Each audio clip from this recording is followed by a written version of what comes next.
Hey, what's up? This is Gary from Raz Rentals, and in this video, I'm going to discuss two action figures that I've wanted since 1991. Can you believe it's almost been 34 years since Bellybomb and Krang Shredder hit the newsstands in TMNT Adventures? I can't. It boggles the mind how fast time has flown by, but here we are in 2025, and NECA, the amazing toy company, they continue to make all of us TMNT Adventure fans happy by releasing these figures we could only dream to have as children. On my own personal wish list, these two designs rank very high. Bellybomb is probably a top 10 out of all the figures I could ever want. Bellybomb is, like I said, definitely a top 10. I love the eye, the giant eyeball, and I love the big mouth for a belly. Shredder and Bellybomb come in the standard NECA TMNT Adventures box design.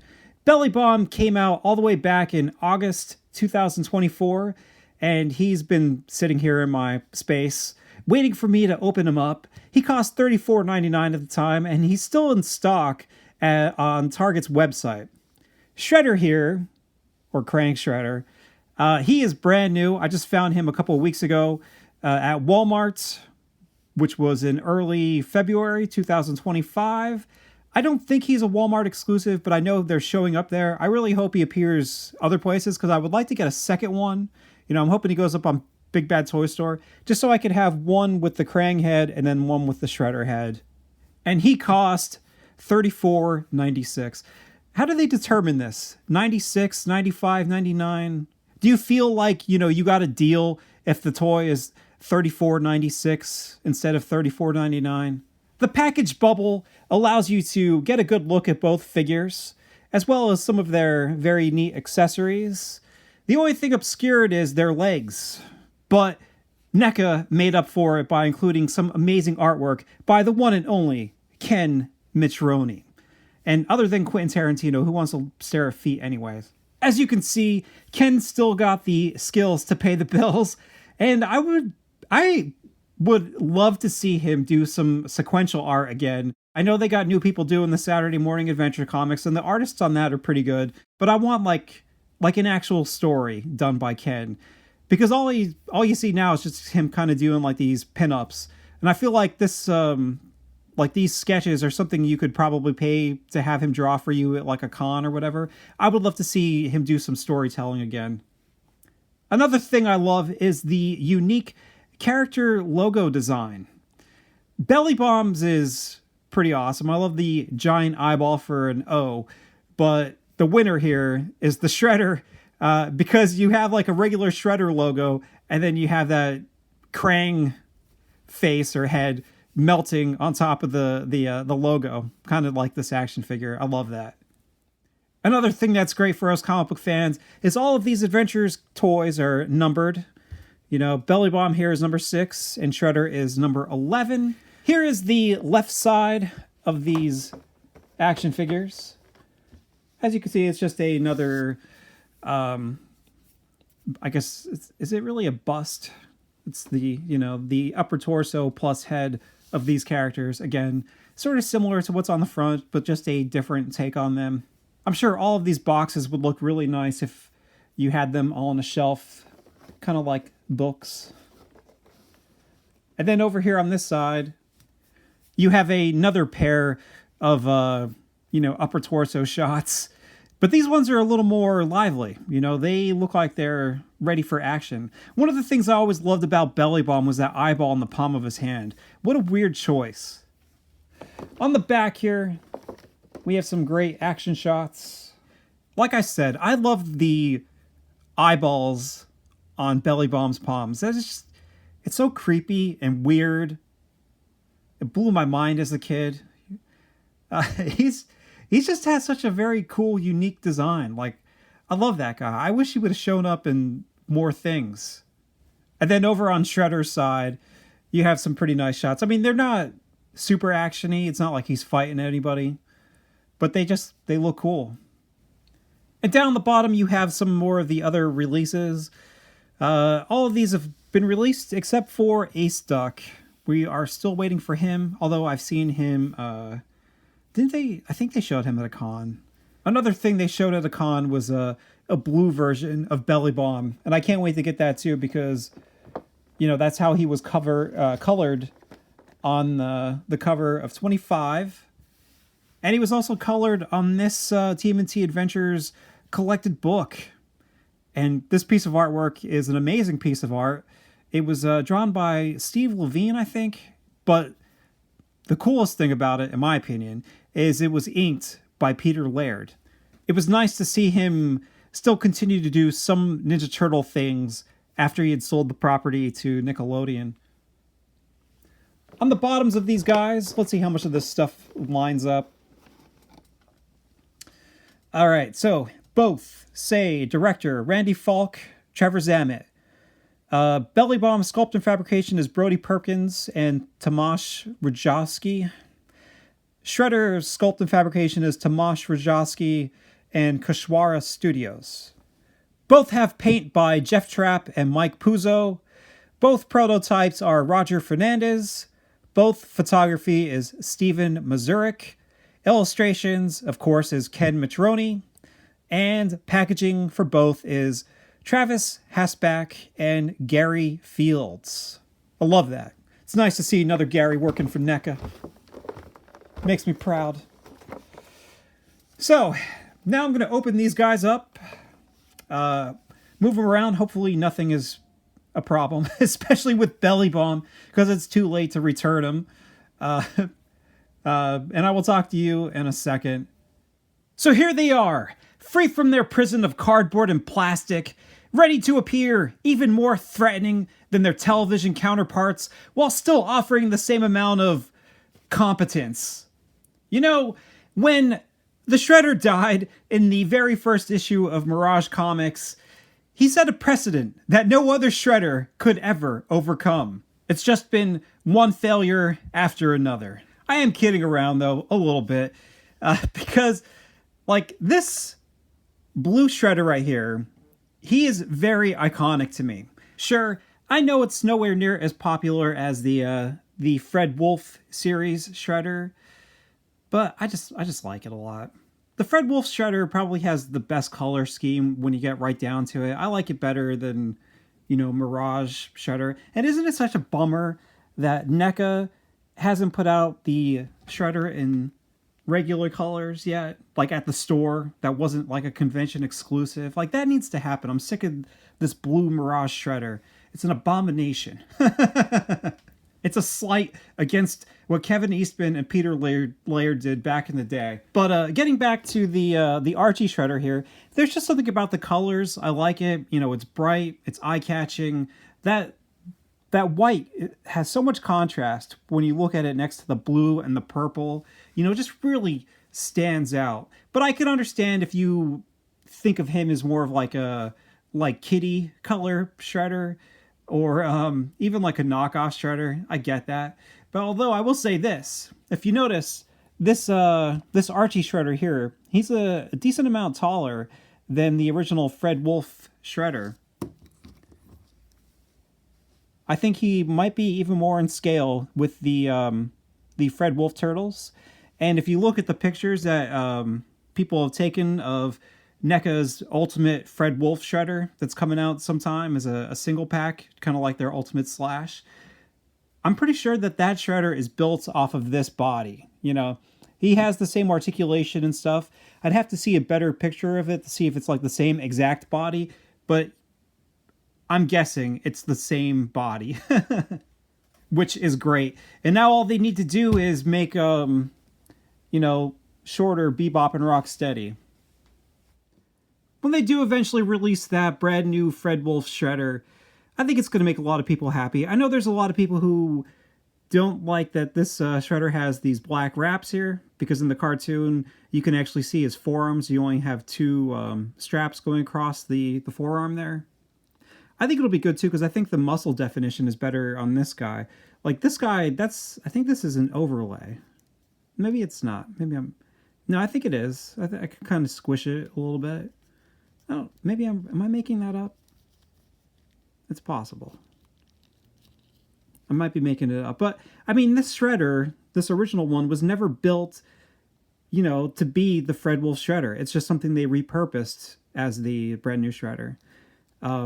He's built off of the Mirage Shredder, like all the muscles and the legs, and I mean, even all these creases and the legs down here on the pants. That all came into this guy. And of course, you weren't going to see all these creases in the pants in the cartoon because they were simplifying that shit back then, But that Mirage Shredder is very old. I think they originally sculpted that back in, what was it? The original Mirage Turtles came out in 2008. So what was it, around 2009, 2010 when they built that guy? And then they repurposed him as this guy, as well as, I think, Arcade Shredder. It's been a while. But I feel like the muscles, everything is a lot cleaner. It looks really good. The articulation looks nice and clean. And, I don't know, it's just not as noticeable, Like, he sort of has, like, these, like, skinny weakling arms. But this guy right here, he is buff.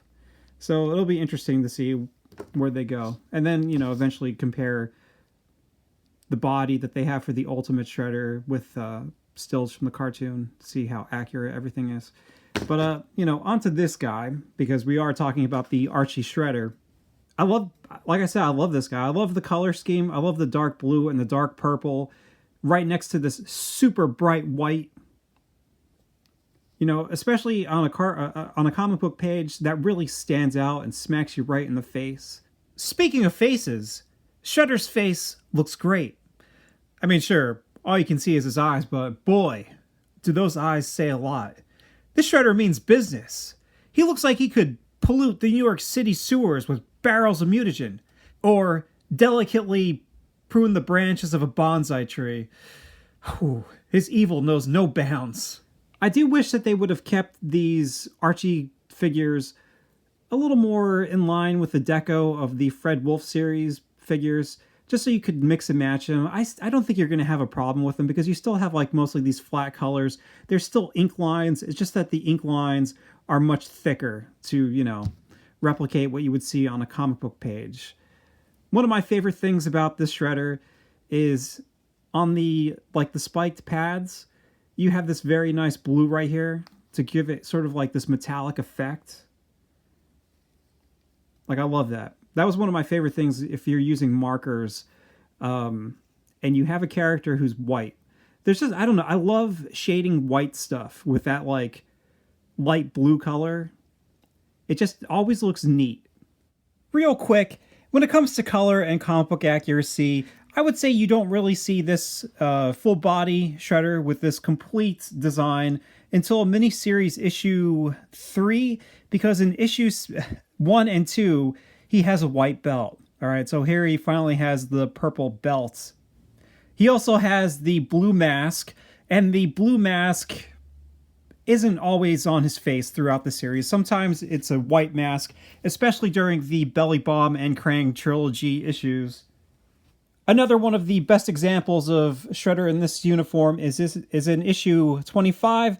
But here, of course, Krang, is covering Shredder's head so you don't see it. And you never actually see him wear the helmet and the mask, even though at this point the mask is white. But certain things like being able to see the shirt underneath the gauntlets and also being able to see the pants underneath the shin pads, that is definitely just like this action figure. A little later on, I'm going to go through most of his early comic book appearances and kind of talk about the different variations based on who's drawing him, but I'm going to leave that for the end. But here he is drawn in the Mutant source book by A.C. Farley, and obviously this design is a little different. He's got like more of a shirt here, a puffy shirt, but it's still pretty similar. I feel like, if the pants were colored blue down there, like, this would be basically this outfit, except minus the blue mask. I think the funniest thing here is it says that his height is 6'6". 6'6" is pretty tall for the Shredder, and it just kind of reminds me of that one episode of the Venture Brothers. Whenever Jonas Venture tries to disguise himself as a Japanese man, and Scaramantula's like, "As do we all, my thoroughly Japanese friend, who is easily a 6'2". When it comes to articulation, Shredder has all the standard NECA points that you're probably used to. You know, you got a ball-jointed head. It goes up and down a little bit, but it's a little hindered by this gigantic helmet. You can move back and forth a little bit, and then, of course, spin around. All that good stuff. The shoulders have a ball joint and a hinge. And I've said this before, a little earlier, but I really like how clean cut everything is. You know, everything is nice and flush with this bicep cut. It looks a little more natural than some of the earlier NECA action figures. And then right here, on the elbow here, you have a double jointed elbow. And I don't know if it's... I haven't really opened up too many recent NECA action figures to notice, but you can really feel the ratchet inside of this joint.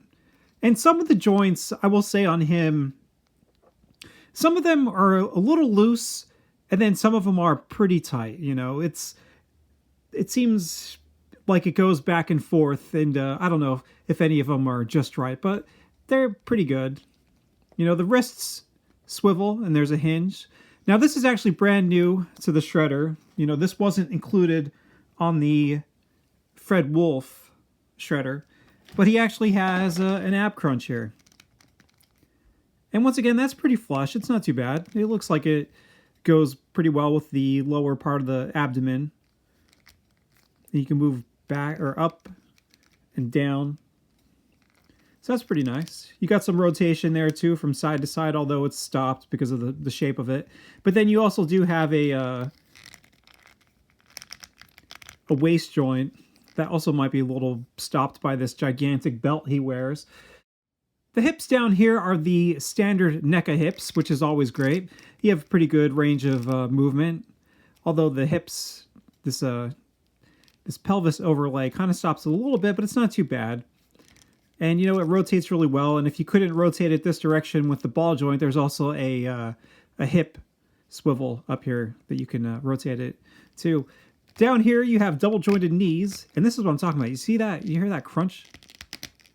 You really hear that ratchet in there. And then down here, there's actually a boot cut right here above this blue line. And it's actually a really clean boot cut. And then, of course, you have a hinge and ankle rockers. Removing Shredder's head is pretty easy, I think. No, actually, it's kind of a little difficult. Unfortunately, my cape is a little frayed right here. I think it was glued underneath this. See, there's a little spot right here, a thread pulled out. I think it was glued underneath this shoulder pad. I probably should have warmed up the head too when I was pulling it off. It was a little tricky. But as you can see here, there's this little hole. So we can put the peg in there. Ah, there we go. Dude, that brings back so many memories of those Archie comics. Ah, yes. September and October 1991. The beginning of second grade. Back when I was young and optimistic. I had seen many things in comics at that point, but when Krang melded with Shredder's face, TMNT Adventures crossed the line from amazing into batshit crazy.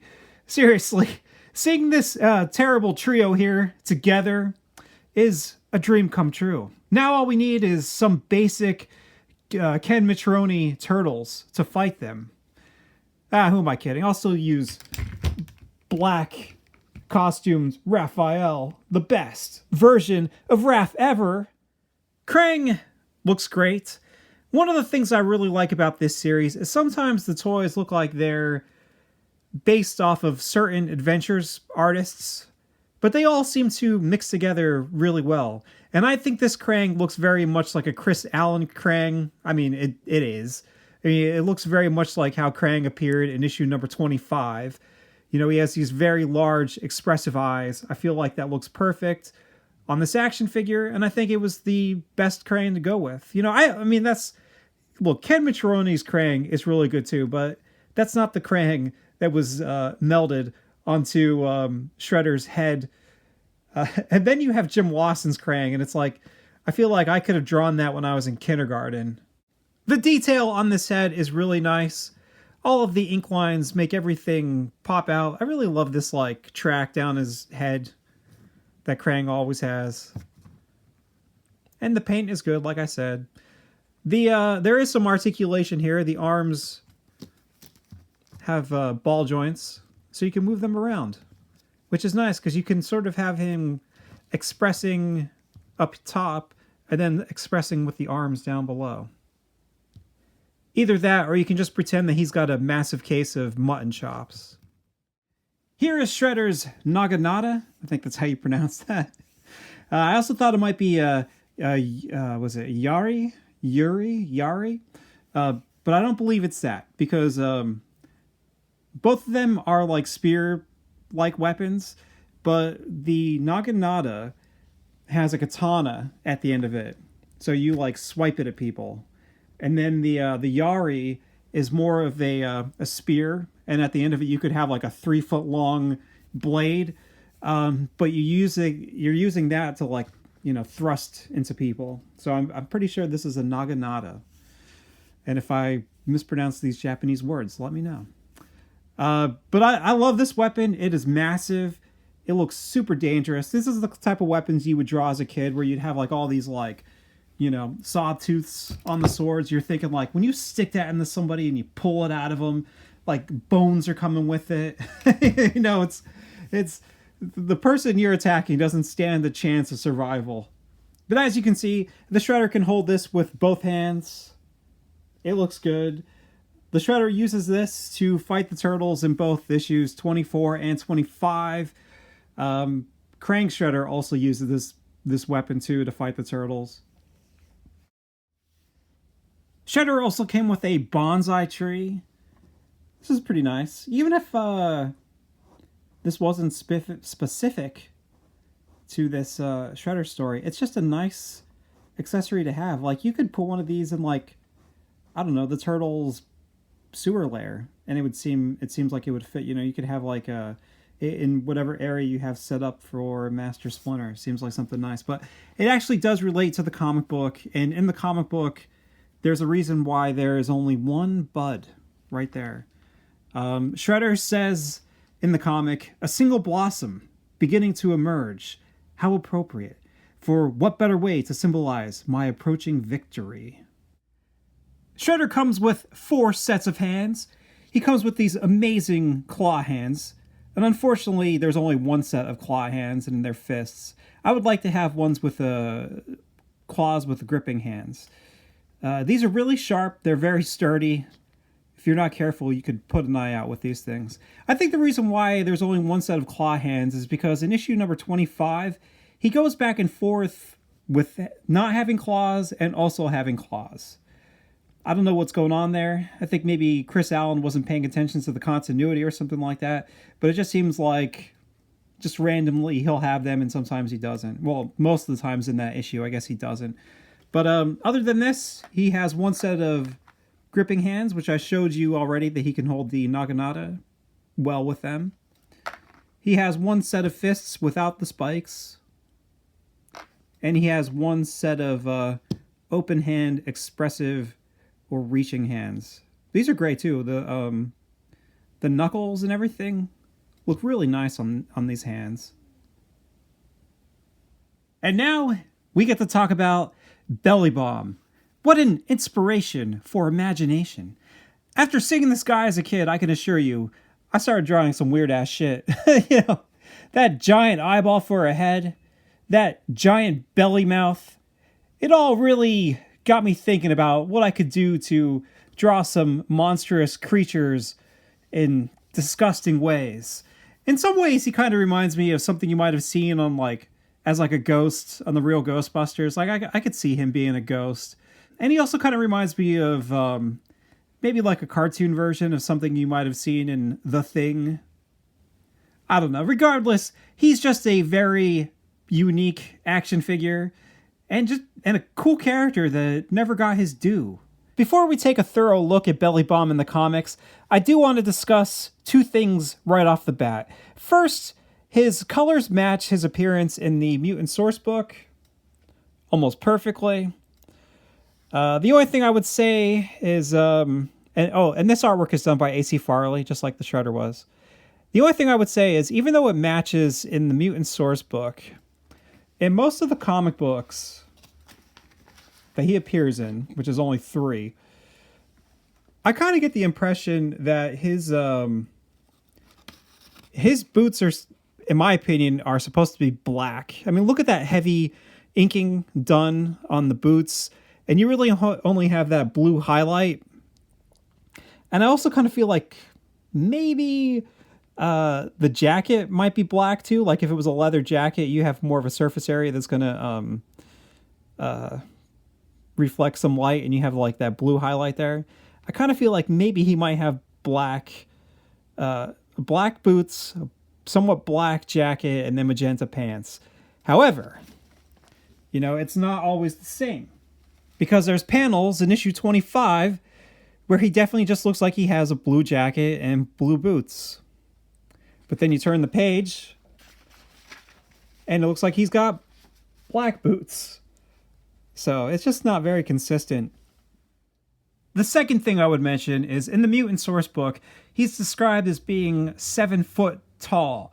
But this toy is very much not in scale with what that Mutant source book says. I mean, heck, I'd say even in the series, sometimes he appears like he's average height, and then other times he appears like he's almost gigantic. Or I don't know, he's not gigantic, but he looks a lot bigger than the turtles there. I mean, this action figure, he's like only a little bit taller than the Ninja Turtle. Maybe this one-eyed monster can grow. So Bellybomb looks great next to your Ninja Turtles, and he fits in really well with all of your favorite Dimension X baddies. As I said with Shredder, it would have been nice if he would have had more of a cartoon deco, but this is pretty close. He looks like he could fit in with these cartoon characters just fine. And that's perfect because he offers a unique design that no other figure has, and that diversifies your turtle shelf and makes it even more exciting than it was. When it comes to articulation, this guy has a lot of good things going for him, and a few things that aren't the best. The biggest thing, that you probably wanted if you ever wanted a Bellybomb action figure was an articulated belly mouth and an articulated eyeball. And luckily, NECA has, come through with both of those. If they didn't have those, like if this wasn't articulated, I'd consider that like a deal breaker. Like, what a waste. But here they are. The biggest problem with the eyeball is it's very loose. Like, I guess it's good because you can move it around easily, but the problem is when you're just moving him around, the eye starts to shift, and you're constantly having to put it right back into the place you want it. I kind of feel like it'd be nice if there was a little more friction in there, but what can you do? The other thing I was thinking, it would be nice if like they had like another eyeball on the back side of the eyeball that sort of had like maybe an angrier expression. I don't know how you could try to pull that off with just a single eye and not have like the eyelid come down on it, but I don't know. I'm sure they could have thought of something. But there's a point of articulation right here. And there's also another point down here at the base of the neck. So he can actually look down pretty good, and he can look up decent. They all rotate around. See how that moves around a lot. I will say this, there is sort of like a big seam on his head, but I guess they probably did their best. They had to figure out how to get this eyeball in there and have it move below the neck. I already told you the mouth moves, which is great. Get some chomping action in there. He also has a waist swivel. The arms are, I guess, similar to like characters like Human, Rocksteady, where they're only single jointed elbows. It seems a little simpler, even though I guess it's only really missing that one joint. But there's a hinge here on the shoulder. You can rotate all the way around. Then there's a swivel at the elbow and a hinge. And then there's a swivel at the wrists and a hinge, all that good stuff. I think the biggest problem is the legs. This pelvis here sort of gets in the way sometimes from moving the thighs around. It's not too bad, but I don't know. Sometimes it can be kind of tricky standing him the correct way and balancing him. And then, like, he has really thin knee joints. I don't know. It's just he's kind of weirdly proportioned, so you kind of have to do what you can to try to get him to stand. And then the ankles have a hinge and an ankle rocker. There is no boot cut. But really, that's all this guy's got. Here's Bellybomb's blaster rifle. And this is a cool design, but it's very simple. I mean, like, there's not much to this thing at all. Probably because there's not really much reference in the comic book. I like it, but I also kind of don't like it because I feel like the stock is way too long and you can't really rest it in his arm a good way. Like, it makes him holding it and firing it very awkward. Another thing you might be thinking is, oh, well, maybe he's supposed to hold this rifle with two hands, but no, that doesn't really work either because he's got short, stubby arms. You can't do like a really good two-handed pose with this thing.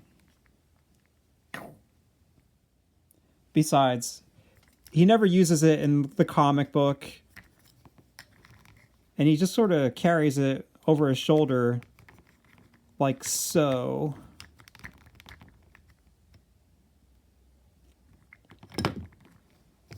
Sort of like this. He holds it for one panel in the comic book. They don't even show it in silhouette. And he only pulls it out whenever him, Krang, and Slash arrive on the paradise planet Dith because he wants to shoot some animals because he's hungry. But like I said, he never uses it on the turtles. I lied. It's in two panels, alright? But you can barely see it in this one. Bellybomb has two sets of matching hands, and then one set of hands that don't match. First, you have, like, these, like, tight gripping hands that I don't even know what you'd be able to put into these because they're very tight, you know. Like, the one hand that doesn't have a match is his trigger finger hand, and I feel like trying to get the blaster into that hand is very difficult. And if you look here, this hand looks like it was a white hand that's painted his pinky flesh tone. Then he only has one fist, and I love how they still managed to squeeze the eyeball into this fist. And then he has a set of open hands or reaching hands. Like, I mean, he looks like he's trying to grab you. So you got that on the left side, and this is the right one. And as I said, I just love that eyeball in the palm of the hand. It's so weird. Here is Bellybomb's Krang. And what an expression. That's great. I love how half the mouth is open, the other half is closed. I love how you have two different sized eyeballs. It's a great expression. This is cool. It's just like Shredder's Krang. He has movable arms. They're ball jointed. Unfortunately, you can't like use the Bellybomb Krang on top of the Shredder body because he's completely covered down the bottom. There's no hole there. I wish you could like remove the bottom and then you'd have like the peg hole like this one does. Because it would be great to be able to have two different expressions on your Shredder. Because like otherwise, I don't know why they made it like so like rounded. I guess other than maybe they built the Shredder head first and then they filled this one in so that he could be a standalone Krang. Because I guess maybe the rounded shape would fit over the shoulders better. One thing that's different about the Bellybomb Krang is the veins on the side of his head aren't painted like they are on the Shredder Krang. So now that I've talked these figures to death, let's just talk a little bit about Shredder, Krang, and Bellybomb in the comic books. I say little, but obviously this is going to be somewhat thorough. In the Archie comics, Shredder is everything you might have wanted him to be in the Fred Wolf series. He's threatening, he's used sparingly, not like every single episode. And when he does appear, the Turtles always have a serious battle on their hands. For the most part. I mean, they still defeat him very easily in pretty much every issue that he appears in. He made his first comic book appearances in the TMNT Adventures miniseries, issue number 1 to be exact. Now these 3 issues are just adaptations of season 1 of the cartoon. Issue 1 here. You can see that this is Turtle Tracks. It opens up with April on the news, getting attacked by the punks, and of course, getting saved by the turtles. And here's your first peek at Shredder. He even says, "What the devil?" Just like he does in the cartoon. Now, I love the art direction in the cartoon because the first few episodes, I think number 1 specifically, was storyboarded by Peter Chung, but this miniseries is illustrated by Michael Dooney, who's, one of the greatest Ninja Turtle artists of all time. I mean, look at these guys. They look great. I love his style. They appear sort of chunky, but they're super muscular. They look very powerful. And he was always really consistent with the way he drew the turtles. Especially if you look at the covers and the posters and TMNT magazines. I just love the covers that he drew for all of those. So, very early in this comic, we see a full shot of the Shredder in his gear, and he is wearing the same exact outfit that this toy is designed after. Right? He even has the blue mask, which doesn't always appear in the comic book, but it appears here. And then you just have I know the helmet and the gloves and stuff like that are supposed to be silver. There's that nice kind of chrome shading, but it also just kind of appears like he's got white armor on. I think if you really wanted to make it look silver, they should have just painted it gray. But like I said, I love the metallic shading they attempted on this guy. He is wearing a white belt though in this first issue, so that didn't make it to the final design. The cover of number 2 is pretty interesting because this is drawn by Kevin Eastman and Peter Laird. I'm not sure if Kevin penciled it and Laird inked it. I would assume that's the case since Eastman's first and Laird's second, but what do I know? And then, of course, it was colored by Steve Levine. So here, Shredder looks more of almost kind of like the cartoon version because he's wearing a sleeveless shirt. But then on the inside, you go back to Michael Dooney's blue and purple suit. And yeah, like I said, white belt. He is wearing sleeves underneath the gauntlets, which I'll show you in a little bit. That changes throughout issue to issue. And yes, I checked because had nothing to do. I figured I would look through all these comic books and figure out what was going on with the Shredder design. Now that we got this very cool Archie color scheme Shredder, wouldn't it be kind of neat to get this white suited Krang? I'd buy that. I would buy it if it wasn't, I wouldn't want it to be just a repaint of the Fred Wolf series because the proportions are completely different. I would like it to be a whole brand new sculpt, and I'd be down for it because more Krang, the better. But hey, look at this. In the 3rd issue of the miniseries, Shredder's got his purple belt on, all right? So that Shredder right there, I mean, that is exactly this toy. When the Teenage Mutant Ninja Turtles Adventures series turns into an ongoing, the first 4 issues adapt to the episodes from season 2. In issues 1 and 2, it adapts Return of the Shredder, and then in issues 3 and 4, it adapts The Incredible Shrinking Turtles. So because of that, Shredder almost becomes, I don't know, a little more cartoony or comical, but I think some of it is just the art in the book, because really in season 2 I don't think Shredder was getting too goofy yet. He still seemed pretty threatening, especially when I was a kid. But as you can see here, like the artwork, first of all, it's really nice. The turtles look nice and clean. The compositions are really good, but look, it's like, it seems a little cartoony when you look at certain things. What's interesting is this comic is actually penciled by Dave Garcia. And Dave Garcia, if you didn't know, is the creator of Panda Con. So up here you have Shredder, and he's still got that same old uniform that we saw in the miniseries with the blue mask. Yeah, as you can see, he still has on the same exact outfit. There's not much really to say about these first 4 issues, although this is where issue number 3 is where Ken Micheloni makes his first appearance as a Ninja Turtle artist, well, in this series. And if you didn't know, Ken Micheloni is the man, and he's kind of like the main artist for the first half of Ninja Turtle Adventures. I kind of look at Ninja Turtles Adventures in 2 halves, right? The first half is more of like the cartoony or Ken Micheloni drawn kind of stuff.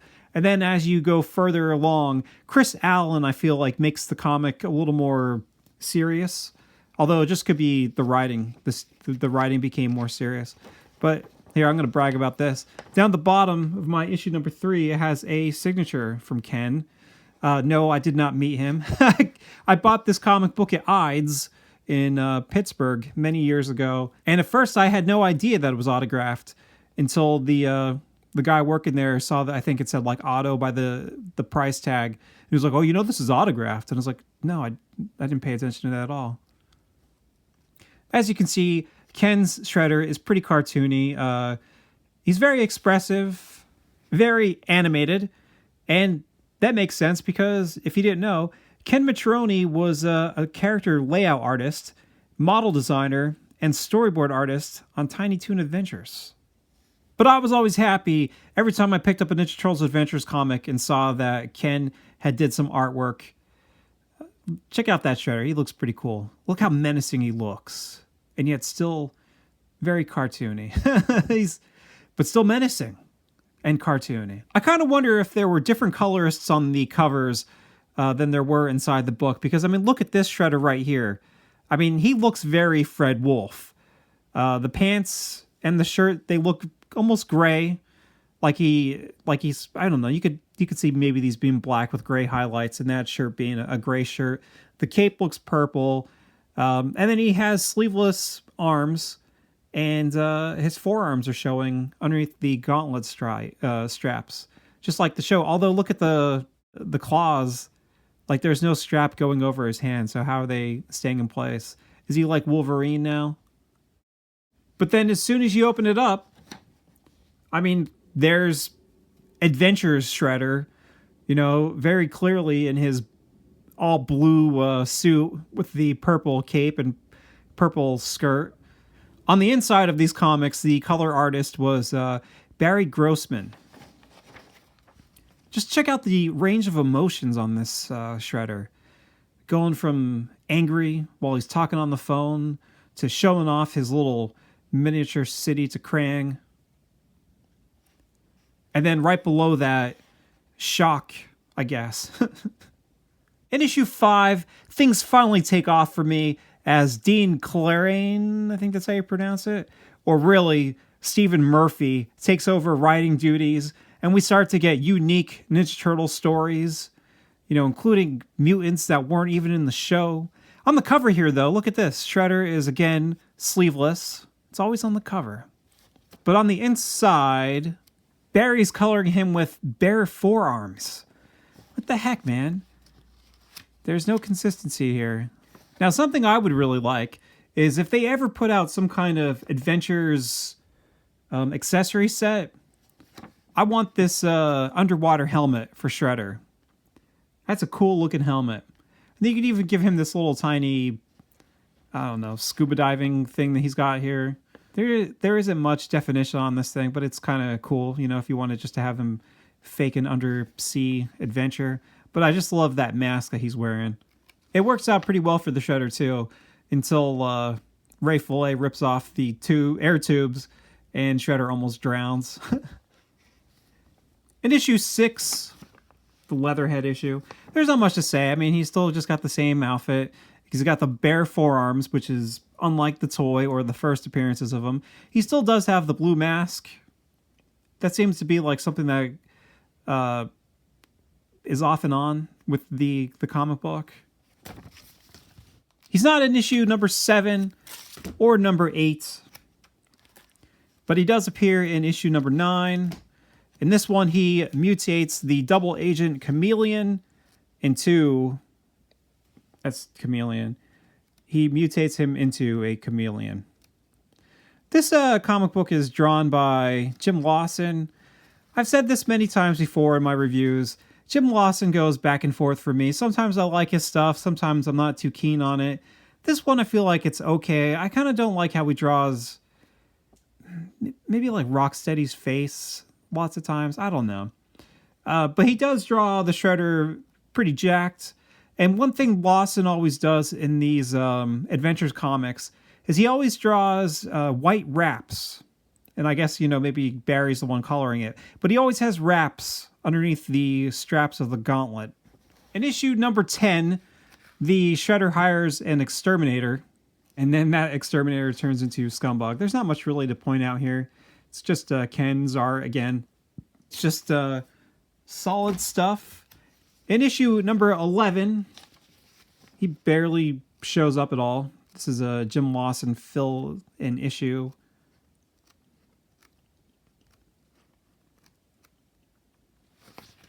This is the first appearance, though, of those very awesome, I think they're called Super Foot Soldiers or Foot Super Soldiers or something like that. I can't remember, but I love this design. I think it's pretty amazing. I would love to get an action figure of that. There he is. I was trying to find Shredder. Like, he doesn't show up really a lot in this, but here he is at the end with Krang and these aliens that are called the Sons of Silence. But that, my friends, is for another time. I know I said he was used sparingly. And I just talked about almost every issue with him being in it. But don't worry, there's going to be a gap right here, right? Because that leads us to issue number 12 and issue number 13, which is the Battle of the Turnstone. The Turnstone is a trans-animating device that's capable of giving certain thoughts form. Krang wants to use the Turnstone for his own devious desires, but he and the Shredder have to fight the turtles and Cherube. I've been reading these comics forever, but I don't know how to actually pronounce her name. They fight on a desolate planet in Dimension X, and it's just a very exciting 2-issue storyline. I never had issue number 12 as a kid. I just had number 13. That was the second Ninja Turtle comic book I ever fought. But in number 12, it's kind of interesting because at one point, the Turnstone goes missing. So Krang sends Shredder, Bebop, and Rocksteady down to the planet on flying foot skis to find it. You would think that these things would just be vehicles for water, but no. Here, they're flying through the air. As I said before, I had number 13 as a kid. I love this issue. I probably read it 100 times. It really made me love Ken Matroni's artwork, especially the cover here. I mean, look at that. And I don't even have my original cover anymore. Mine got ripped off years and years ago. But when you look at the actual cover of this thing, it's great. I love the coloring too. The way that Steve Levine colored these adventure comics, it's just beautiful, man. It's wonderful. I don't know what he was doing. Was he using markers to color these things? I'm not sure, but it's great, So in this issue, the Shredder gets hit in the head with a rock. And then, more importantly, by the end of the issue, Cherube gains control of the Turnstone. So yeah, she's using the power to grab these 4 villains. And she sends them all into different prisons, sort of.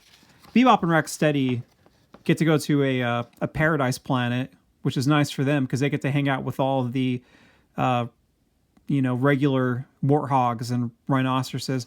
But Krang gets sent to Morbus, which is a toxic waste dump world. And Shredder he gets sent behind the iron bars of an earthly prison.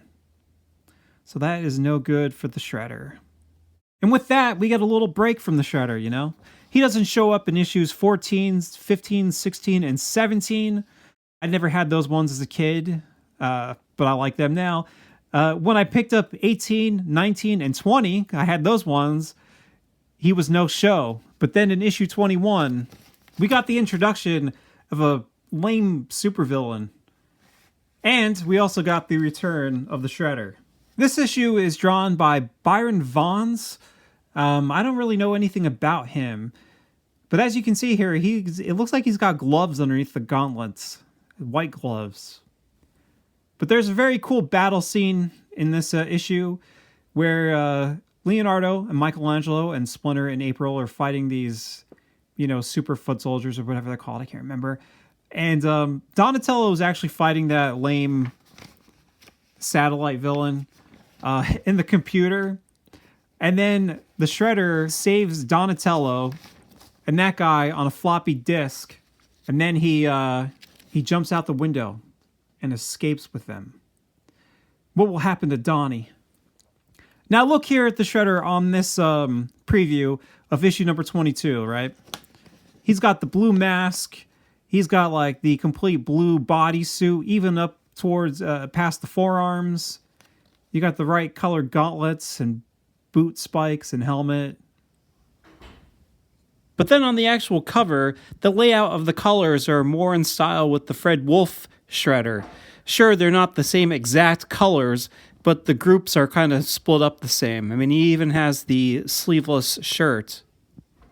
As a side note, before we move on, I do want to mention that on the back of issue number 21, there is this very amazing ad for Operation C on Game Boy. And you just look at that awesome painting and you're like, man, they just do not make ads like that anymore. That is spectacular. Issue number 22 was an issue that I didn't have as a kid, which drove me crazy because the last issue ended on such a cliffhanger. I wanted to know what would happen next. I was so happy to get this thing when I was able to in Pittsburgh. First thing I should mention is the cover here.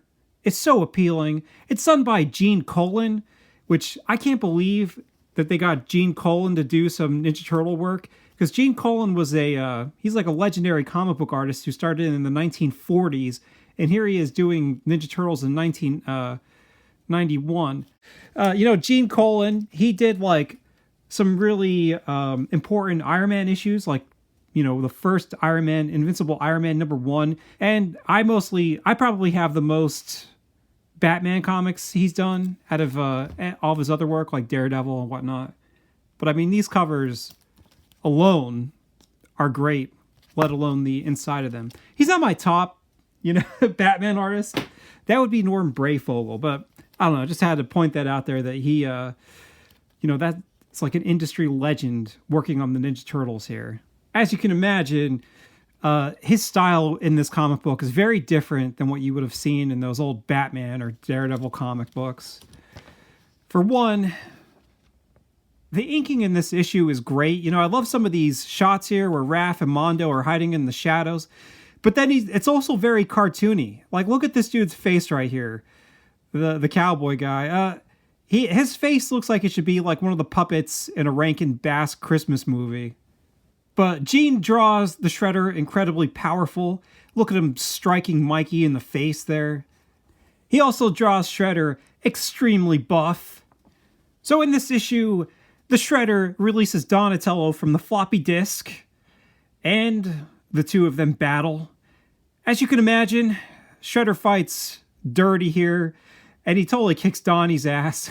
he literally kicks him right in the ass. But before that, Donatello did manage to get a strike right in his head. Thwack. But just look at this panel right here of Shredder commanding the foot super soldiers. Look how powerful he looks. As you can see, also, I guess I should mention, since we're talking about this toy here, Gene is drawing wraps all the way up his lower legs and forearms. Later on, the Shredder fights Splinter. And this battle seems pretty, I don't know, I would say evenly matched, because Almost every panel, it's like they're trading hits. You know, Shredder hits Splinter, then Splinter hits the Shredder. But it all leads up to Splinter getting caught on a giant Acme mousetrap. Now, things look pretty bleak here for Splinter. But luckily, Raphael has just returned from the Mutanimals miniseries, and he stops the Shredder. And I mean, he just starts letting the Shredder have it. Thwack again. Sock. And it looks as though this is a funny part right here, right? So it looks like Shredder's knocked out on the ground, right? And they're all like, "Who are you?" And it's revealed to be Raphael, as I said, just returned from the Mutanimals miniseries. But then as they're talking to Raph, just look at the Shredder in the background sneaking away. That's so funny. So that leads us to the main event, the Krang Slash and Bellybomb trilogy. As you can see here, there's already an ad for it. And right on the cover is Bellybomb and Slash. And here it is, the final artwork of issue number 23. Now, right on the cover, like I said, you got Bellybomb and Slash, and this is actually the first appearance of Bellybomb and Slash. And for the longest time, nobody gave a shit about Slash's first appearance in comic books, or Krang, or any of these characters. But then all of a sudden, I would say back in 2020, when Ninja Turtle stuff started to go crazy, speculators started to be like, "Oh, this is the first appearance of Slash." Even at my local comic book store, it was like, they got these comics and they overpriced them because, like I said online, it was like, "Oh, the first appearance of Slash, this is like $25." When for years and years, no Ninja Turtle fan ever really cared about the first appearance of these characters. Like, I don't know, it was, for the longest time, it was only like the later issues were really pricey when it came to Ninja Turtles Adventures, because they were low print run. This issue is drawn by Chris Allen, even though the cover right here is done by Ken Mitroni. I believe this is the first Chris Allen comic book. Maybe I'm wrong. I'd have to look that up. But Chris becomes like the main artist of the series. I would say, when the heck is that? Somewhere maybe mid-20s, or is it late 20s? Somewhere around there. I really like Chris Allen's work, even though it's more serious than Ken's, but I really like sort of his, I don't know, chunky style. I don't know what you'd call it. It's sturdy style, I guess. I don't know, like, look at Slash there. Look how powerful he looks. He's all squat, muscular. He looks like he could totally take the Ninja Turtles. So in this issue, number 23, the Shredder doesn't appear at all, but Krang, Slash, and Bellybomb do. So if you remember back in issue 13, Krang was sentenced to a life of torment on this waste planet Morbus. And here, he meets Slash. Slash tells Krang that the planet isn't just a dump, it's also a prison planet. So the two decide to team up in order to find a way out of here, and luckily, the two of them find a newly landed spaceship. A spaceship they can steal and head to Earth, where hopefully Slash can find some palm trees. This spaceship is a prisoner transport ship, but it also does carry some other cargo. And on board of this spaceship is, right here, this dude in silhouette. The amazingly disgusting Bellybomb. The guards say that Bellybomb has two aliases, Smiley and Brack Curmudgeon. His list of crimes include extortion, armed robbery, hijacking, kidnapping, torture, murder, man-eating, brain poaching, soul thieving, and impersonating a primitive deity named Bob. Bellybomb says here, "You neglected to mention my unpaid parking tickets." And Bellybomb was sent to Morbus so he can carry out his 17 concurrent life sentences. Now, I've already talked about Bellybomb's comic book accuracy, but still, again, I have to mention, I swear, his boots are black, and his jacket is pretty dark.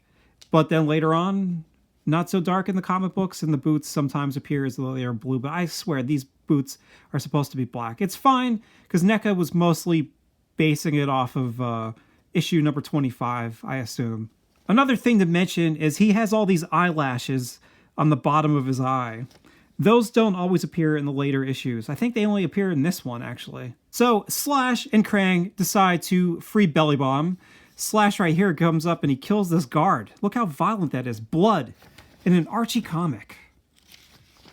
This comic book was more serious than the Fred Wolf series. Like, things got pretty crazy. So up top here, Slash frees Bellybomb. He chops right through his chains with his psycho sigh. and Bellybomb rushes into the spaceship to murder the rest of the crew. Again, murder in a kid's comic. Would my mother approve of this? After the slaughter, Slash and Bellybomb are ready to escape the planet in the spaceship, but at that moment, Krang takes control of the controls. Bellybomb asks, who? Or should I say, what?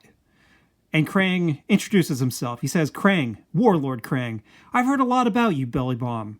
Bellybomb responds, as I have you, Krang. Let us fly far from here, and quickly, before any more lawmen arrive. Fly us to a place where we can wreak havoc and have a good time doing it. I assure you, my 7-year-old self was dying with anticipation for a whole month until I got issue number 24. What a great looking cover too. Another Ken Matroni cover, even though he didn't illustrate any of these issues. His Slash is very different than the Chris Allen Slash though. I mean, look at him. But look at, and the coloring of this is just like that collected book too, that Steve Levine had colored.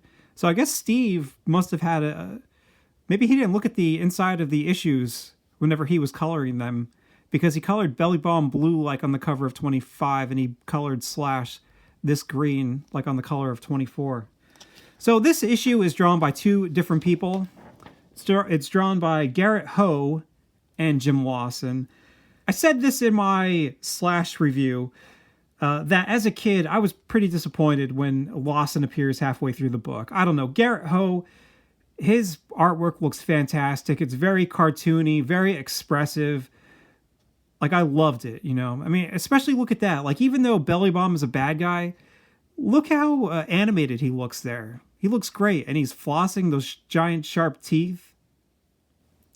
So anyway, as this issue begins, Krang says that the ship's autopilot is taking them to another planet to drop off the ship's live cargo.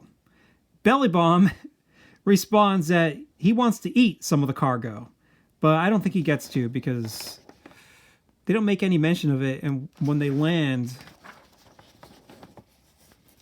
a bunch of these deer run off the ship.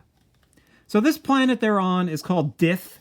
It is one of the Eden planets, the elder races set aside for nature. It's a place where beings like these guys aren't allowed.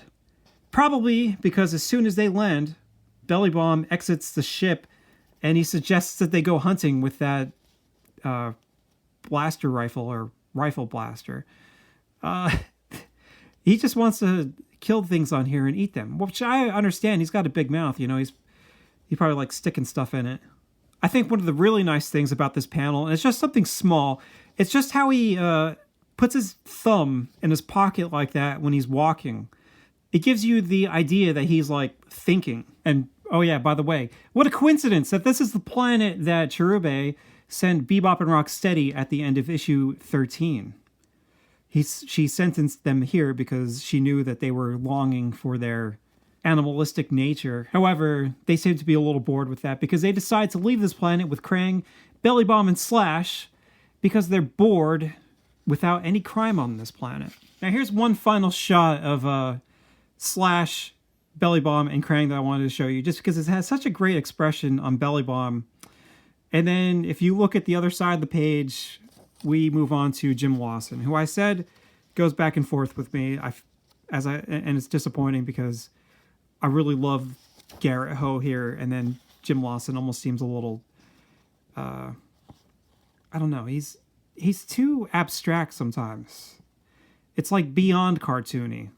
So if you look at this top panel here, we're on Earth, and Shredder is pruning his palm tree, just like we talked about before. He's thinking about his recent defeats and how the emerging blossom is symbolism for his approaching victory. I got some bad news for you, Shredder. You couldn't be more wrong. Because as soon as he's done pruning that plant, the Ninja Turtles have tracked him down at his lair, which was in the sewers, and they attack him. Now here's where he uses his Naginata.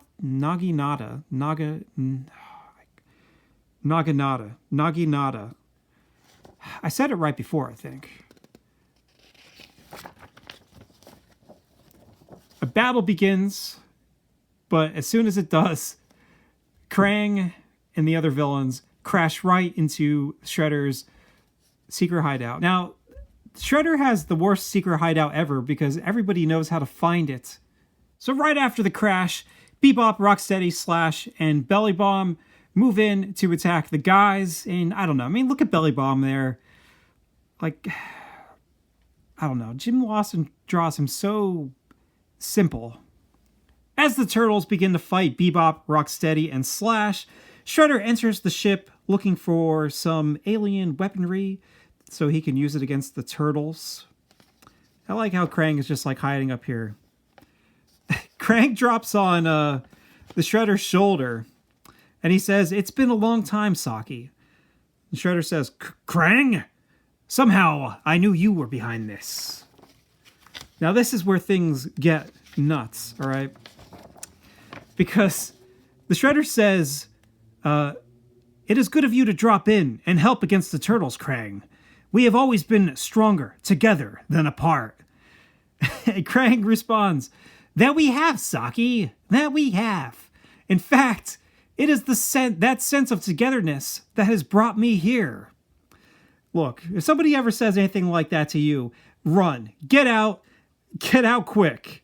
Especially if it's a little evil alien spud monster from Dimension X. So Krang hops off Shredder's shoulder, and he says, "Bellybomb, if you would please." And Bellybomb uses his Mega Halitosis to knock the Shredder out. You see, Bellybomb has nasty, nasty bad breath. Like, that shot of Bellybomb, I think, is better that Jim Lawson drew than the one earlier. So Bellybomb puts on some medical equipment, and that would have been something nice too to include with this action figure. If he, like, I wouldn't mind making like a giant medical mask for him to wear, or one of those mirror headbands. What do you call them? But right here, Bellybomb says, "Perhaps I should borrow Slash's blade." Like, he thinks he's going to be chopping into Shredder's face here. But Krang responds, "That won't be necessary. It's not that I need to cut or prune, so much as I need to reshape and cast anew." So my question, ever since I was a little kid, is what did Krang do here? How did he put Shredder's head into his body? Maybe I don't want to know. Maybe it's not gross. Maybe he just kind of melded with him, kind of like the ventriloquist dummy at the end of that episode, the ventriloquist dummy of Tales from the Crypt. Although that always confused me too. Like, how the hell did he melt his body into Bob Goldthwait's hands? Whatever happened, it doesn't matter. All you need to know is this is what's going on right here.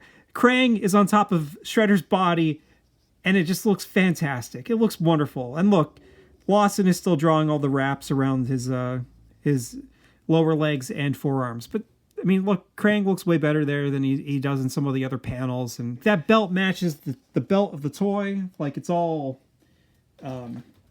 thick or wide. Where's the toy? Here's the toy.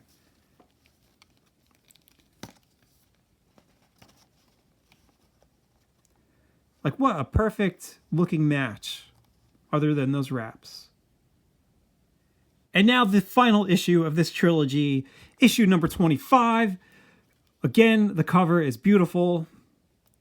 Steve Levine did such a great job coloring this, even though some of the colors are weird, like all of Bellybomb's colors.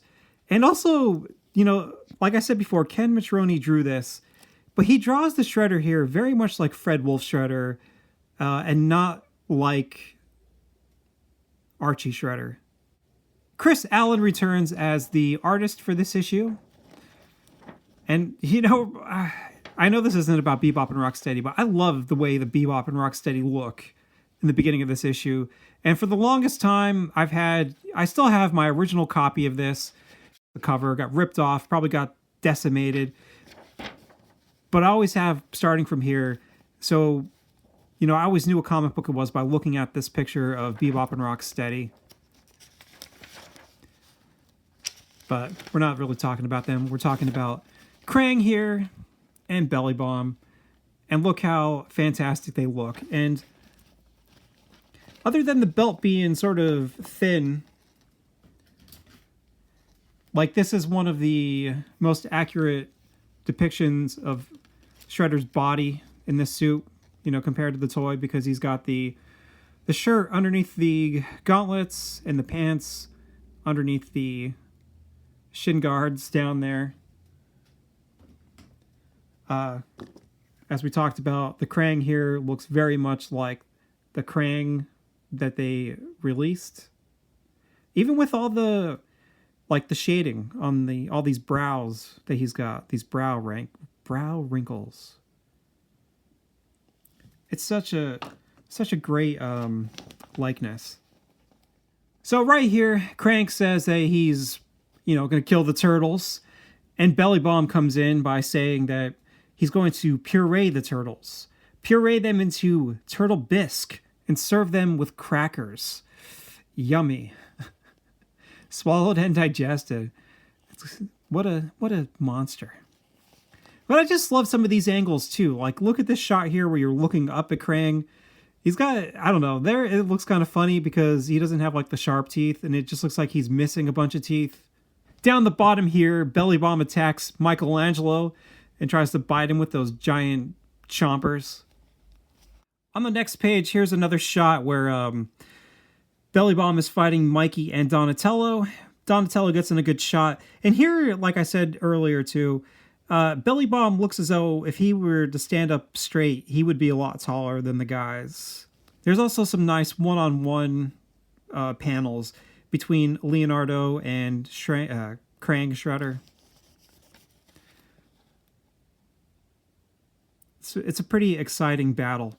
You know, even Raphael's taking on Slash in this one again. Bellybomb whacks Michelangelo in the face with an eye beam, even though that's colored to look like Raphael. They made a mistake. I guess it could even be Donatello.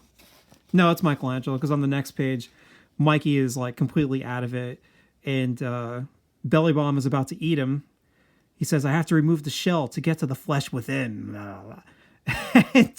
Donatello pokes his eye out with his bow. On the Krang versus Leo side of things, Leo slices Krang's chest pretty bad. You know, there's actually some blood there.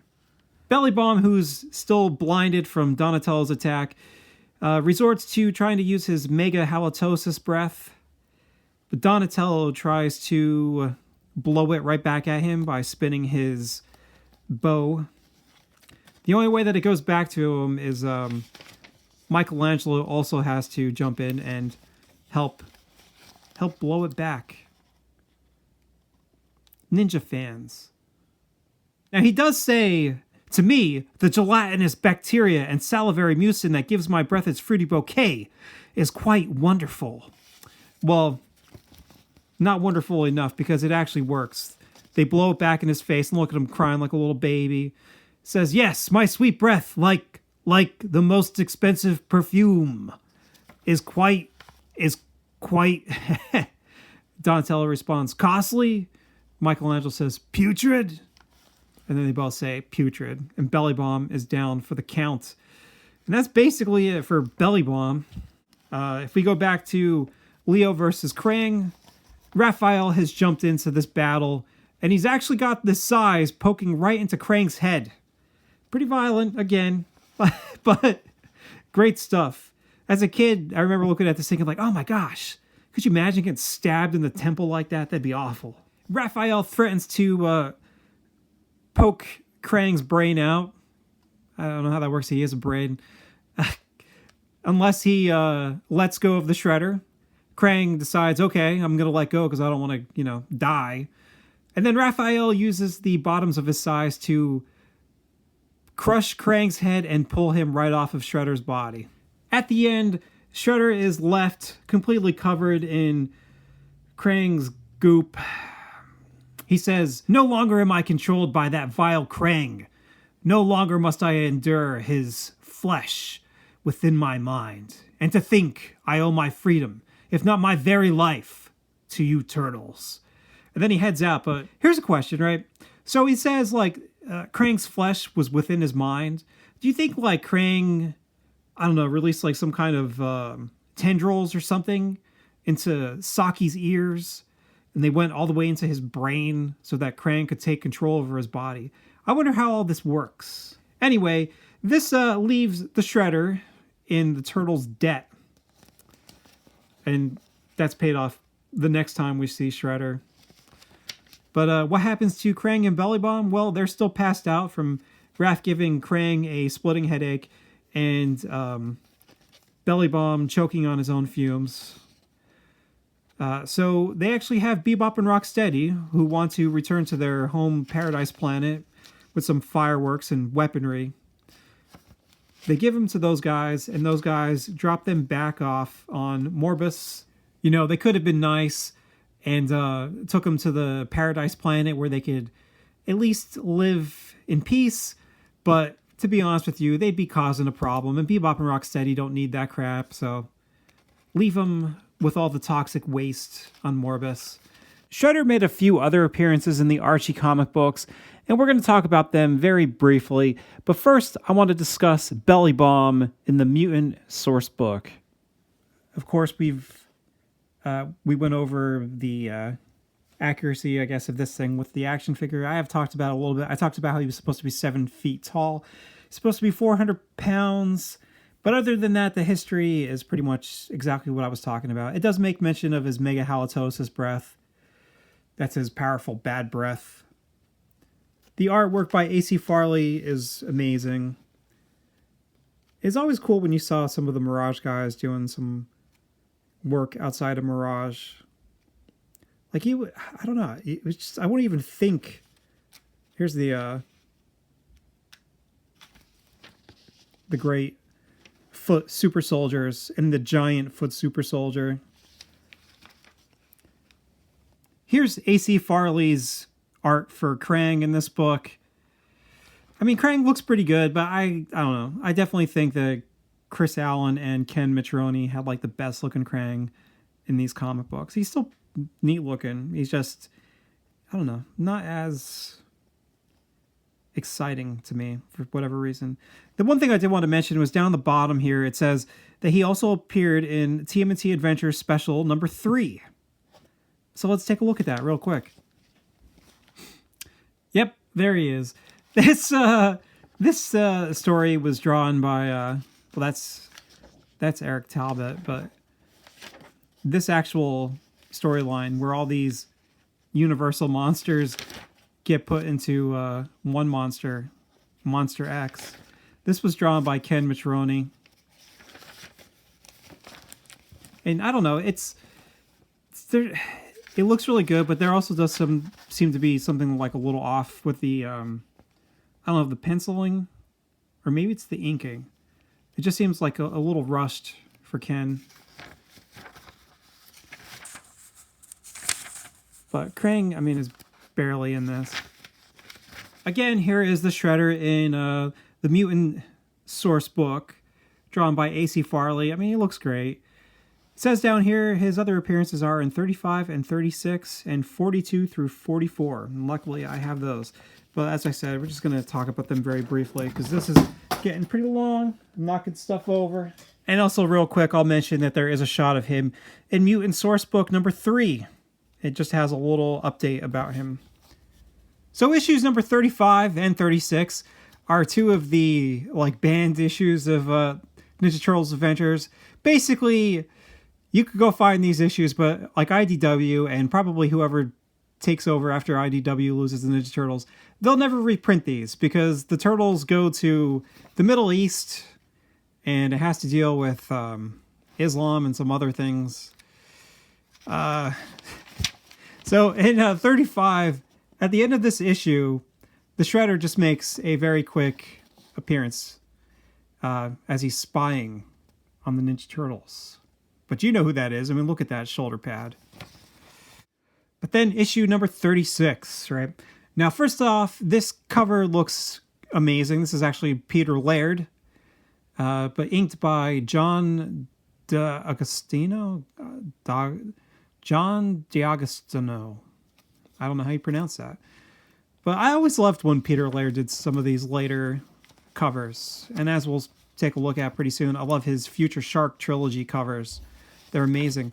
But this story, I just briefly looked over it, and I haven't read these comics in a really long time, which I really need to do. I need to go back and read them all. But as usual, Shredder kidnaps Splinter.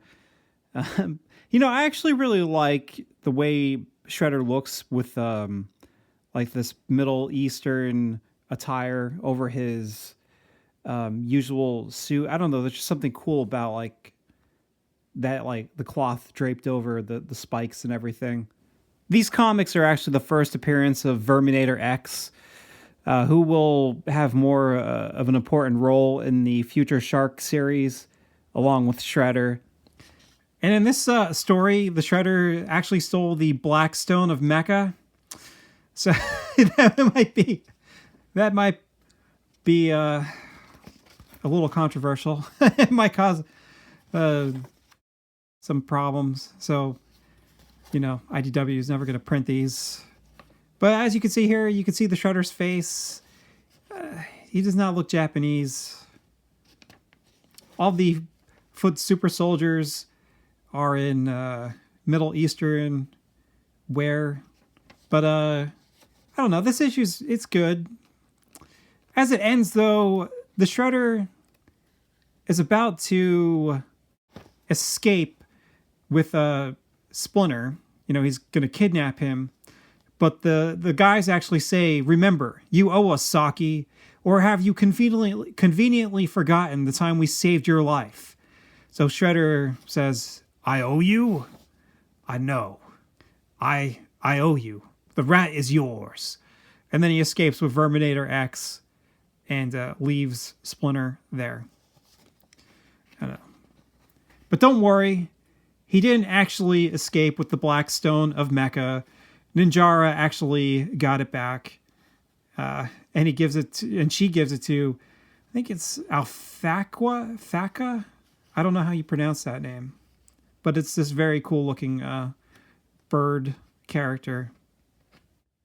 So that brings us to the Future Shark Trilogy, which is in issues 42, 43, and 44. As I said earlier, they have really amazing covers done by Peter Laird and Ryan Brown, I think. Yeah, Ryan Brown just signs his name like it looks like round. But yeah, these covers are great. And I don't want to go too much into detail about these because I'm hoping that NECA releases a Verminator X or even an Armagon. And I really hope if they do release them, I plan on reviewing them and discussing the history. One thing I thought was interesting is, Shredder here is teamed up with Verminator X and Armagon. But up here, if you look at this shot of the Shredder, he's got like that, sort of like that shirt, just like A.C. Farley had drawn him in the Mutant source book. So I wondered if like maybe it was a redesign that they were trying to go with. But then if you like look a couple issues later in like issue 44, he doesn't have that like extra bit over his chest. It's just the same muscular body that you saw in the earlier issues. And in this one, he fights Ninjara. At the end, the Shredder and Verminator X are actually saved by the Rat King's rats. but they never really show them fully escape. After that, I got even lazier and I stopped checking every single comic book. But I do know the Shredder appears in issue number 71 in a backup story. This is when the comic was, you know, obviously they were sort of changing what was happening with it. But there's a backup story in issue 71. And here you can see, I mean, the Shredder looks very much like how he's appeared throughout this whole series. One thing I think is interesting about this is it's actually drawn by Dave Garcia, who, as I said earlier, is the creator of Panda Con, and it looks very different from how he was drawing these TMNT Adventure comics when he was doing it way back in the single-digit issues. It could also possibly be the inks by Steve Bissette.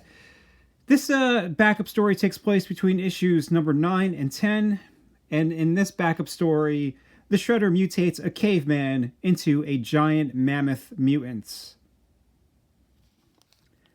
And then there's Ninja Turtles Adventures, The Year of the Turtle, which, I mean, I don't even... Do you count this as canon or in the continuity of regular Adventures comic books? It doesn't have Stephen Murphy or anybody from Mirage working on this. It's written by Dan Slott.